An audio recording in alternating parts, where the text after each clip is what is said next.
Там е.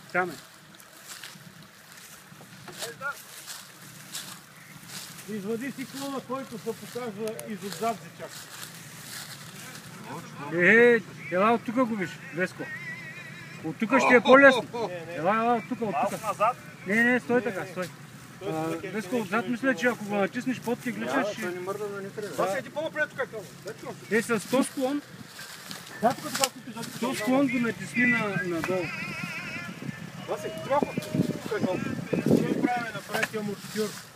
Редиоз.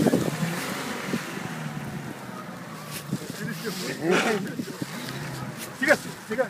Той си мисли, че като даде назад, ще прави положение. Тук имаш ли? Чакай. Тук е за брадва работата.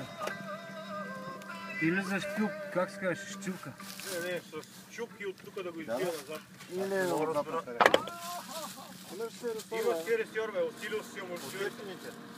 С един колан, ако го фанем, няма ли да стане? Да, плащането ще е с преползване и ще излиза. Тук напред обаче, не назад, а напред.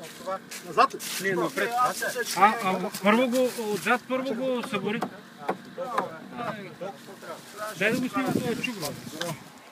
О, той е чук с Патрулски, не ветарски. Дай го на Василев, как го трябва. Той е бакър, разбираш. Към гората са скъпи. При него в магазина